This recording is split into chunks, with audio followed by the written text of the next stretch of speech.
Ms. Stefanik. Thank you, Mr. Chairman, and thank you, General Campbell, for your service and leadership. I, too, had the privilege to participate in the CODEL, chaired by our subcommittee chair, Joe Wilson, and I joined Congressman Moulton and Congressman Ashford on the trip. It was great to visit some of the troops deployed from my district.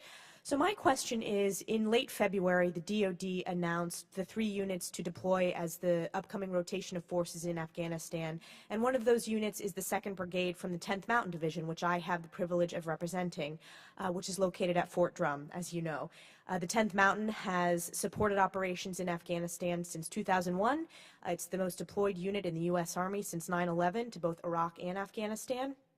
So, based upon my visit and our privilege of meeting with President Ghani and the upcoming deployment of soldiers in my district that I represent, I'd like to know from you your assessment of the risks to the security situation as we draw down in Afghanistan and how that will impact our future operations against the Taliban. Ma'am, again, thank you for visiting, and thank you for the question. I do have Colonel Pat Frank with me over here that commanded 3rd Brigade, 10th Mountain, was down in the southern part of Afghanistan back in 2010, 2011, and we are very appreciative of the 10th Mountain support. You know, what I would tell you is that they'll come in and they'll work the train, advise, and assist. Force protection is our #1 priority. The President has told me that's his #1 priority. I look at that every single day. We continuously monitor the threat streams, both inside of Kabul and at all of our combat outposts and our TACs. Every single day we're looking at ways on how we mitigate that threat. You know, but frankly, it will continue to be a very dangerous environment. There will be insurgents that want to kill our soldiers. You know, we shouldn't put that aside. That is out there every single day. So every day, what we can't do is become complacent. We tell our soldiers, you know, that in a 9-month, a 12-month rotation that they have there, they will have an opportunity to make a difference. It may only be 15 seconds where they make that difference in their entire tour when it comes in terms of force protection. The issue is they don't get to pick when that 15 seconds is, so they have to be ready all the time.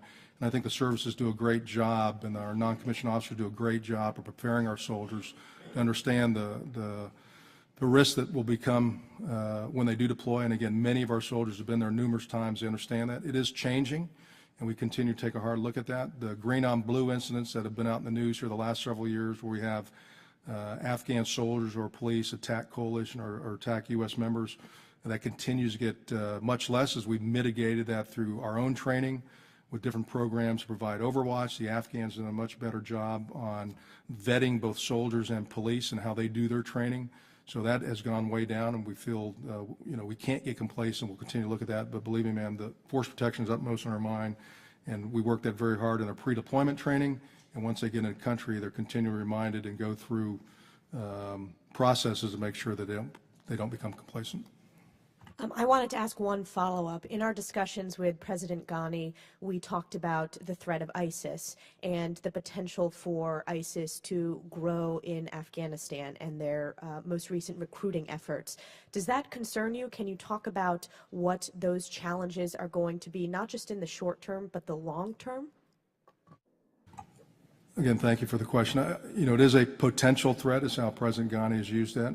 A concern to him, so it is a concern to me. We take a hard look at that. We've engaged with our Afghan security partners in making sure we're seeing what they see. We understand how they see it.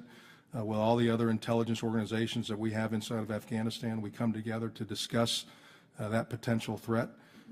I would tell you right now, we have seen some recruiting in different parts of the country. We have seen some night letter drops. We have not seen it operationalized. We have not seen a lot of money come in. We have not seen those forces gather and prosecute targets at all.